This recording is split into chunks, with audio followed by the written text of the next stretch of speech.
Bismillahirrahmanirrahim. Assalamualaikum warahmatullahi wabarakatuh.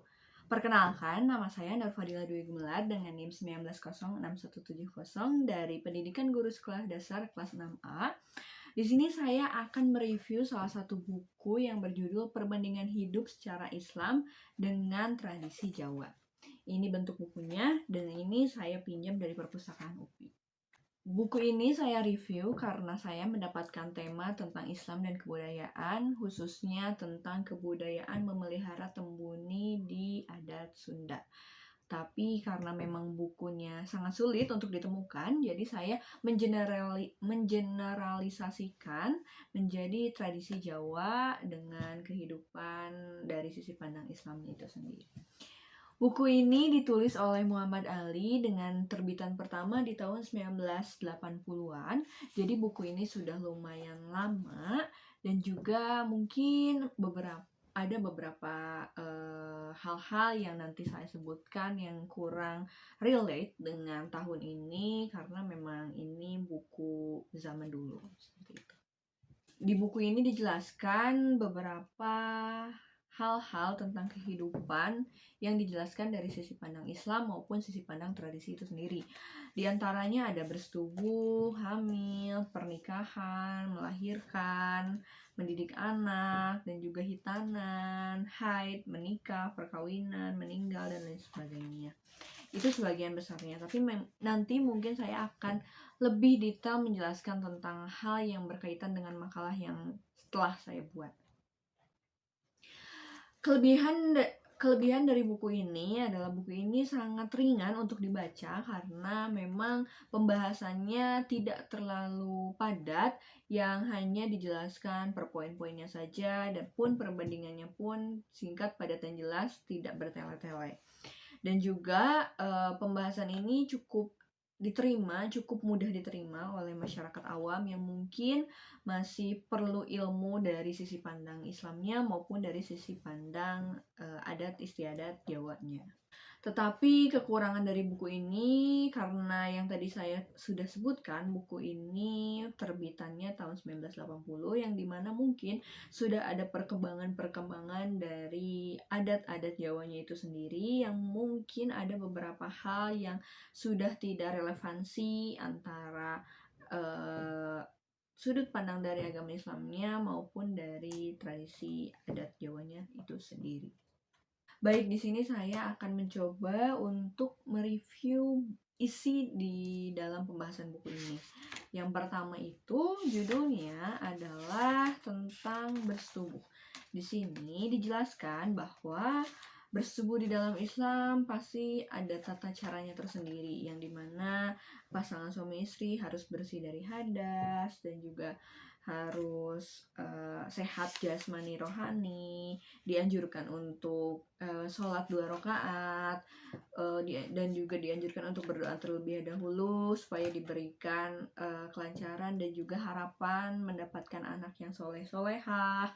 Dan juga di sini ada waktu-waktu tertentu yang dimana waktu-waktu ini berkaitan dengan sholat seperti sholat dan ibadah, seperti misalnya sedang siang hari di bulan puasa atau di bulan-bulan haram seperti di bulan Zulhijjah tanggal 11, 12, 13 atau yang kita bisa katakan Idul Adha, dan juga atau ketika istrinya sedang haid dan juga ketika istrinya belum habis masa nifasnya, seperti itu.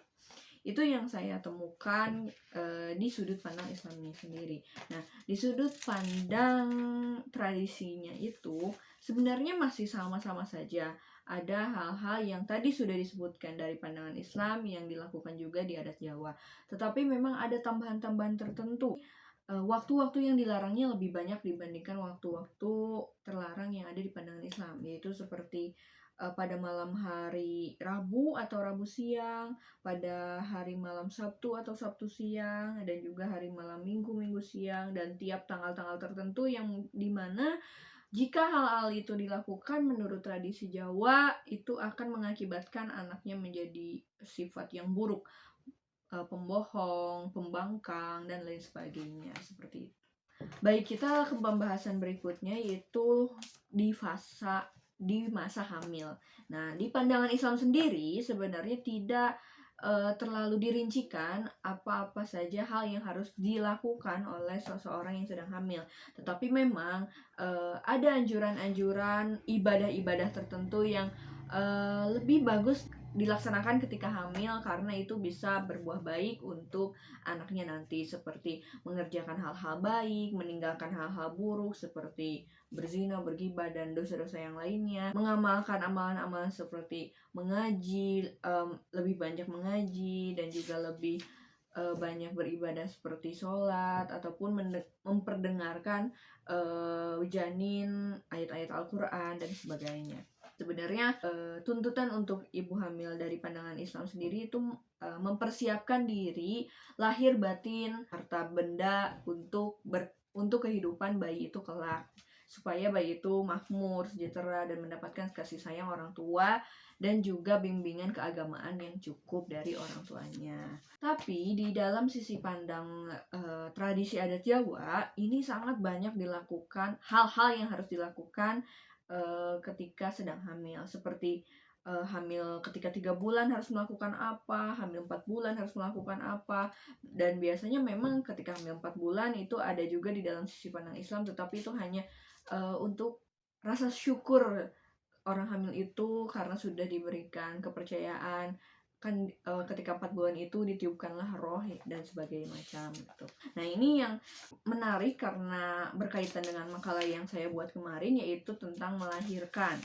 Nah, di sini jika di dalam sudut pandang Islam sebenarnya tidak muluk-muluk untuk melahirkan dengan seperti biasa, mempersiapkan lahir dan batin, dan juga dibawa ke bidan atau klinik untuk mempersiapkan seluruhnya. Dan juga ketika melahirkan diadakan akikah, yang dimana itu untuk membersihkan anak tersebut.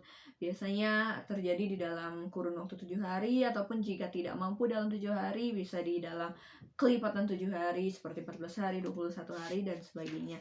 Cukup itu saja untuk segi melahirkan dari sudut pandang Islam. Tetapi jika kita lihat dari sudut pandang adat Jawa, banyak sekali hal-hal yang harus dilakukan ketika anak lahir ke dunia. Bisa jadi seperti ibunya harus dihadapkan membujur ke arah barat, dan juga kakinya ke sebelah timur supaya anaknya nanti lahir searah dengan matahari terbit. Tali pusar yang dikeluarkan oleh anak tersebut harus dilaksanakan upacara adat Tembuni yang saya bahas di dalam makalah, yaitu tentang menanamkan tali pusar atau ari-ari dari anak tersebut ke dalam kendi yang dimasukkan berbagai macam bumbu, yang dimana itu untuk dimaksudkan untuk menjauhkan anak tersebut dari hal-hal buruk, dan juga diberikan kemaslahatan ataupun diberikan kesejahteraan dalam kehidupan. Di dalam tradisi adat Jawa pun banyak perhitungan untuk melahirkan, seperti dari segi tanggalnya, harinya, ataupun perhitungan hari yang dimana itu akan menjadi penentu sifat dari anak tersebut seperti apa gitu. Jika dilihat, memang ada beberapa tradisi di dalam adat-adat di Indonesia yang terlihat bertentangan dengan agama Islam, yang dimana itu bisa menjadikan kita syirik kepada Allah Subhanahu wa Ta'ala. Jadi mungkin bisa dilakukan untuk niat melestarikan, bukan untuk niat menduakan Allah Subhanahu wa Ta'ala.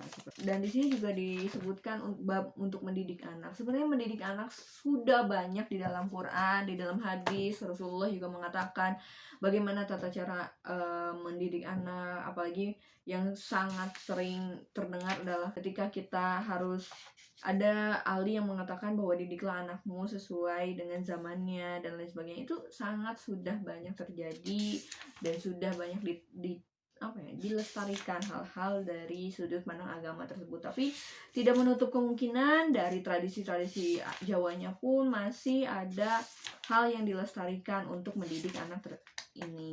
Sebenarnya inti dari buku ini, tradisi yang terjadi di Indonesia tidak selalu bertentangan dengan Islam, tapi ada juga yang berjalan dengan Islam ataupun tidak ada kaitannya dengan Islam. Hanya saja kita sebagai umat muslim harus pintar-pintar untuk memilih, memilah, dan mengamalkan tradisi dan juga adat-adat yang ada di Indonesia supaya kita tidak tergolong orang-orang musyrik, orang yang syirik kepada Allah Subhanahu wa taala yang nantinya akan masuk ke dalam nerakanya Allah. Nauzubillahimindzalik. Sekian review buku yang saya sampaikan. Semoga ini bermanfaat bagi teman-teman semua. Mohon maaf bila ada kesalahan kata karena kesalahan datangnya dari saya pribadi dan kebenaran hanya milik Allah Subhanahu wa taala. Sekian, wassalamualaikum warahmatullahi wabarakatuh.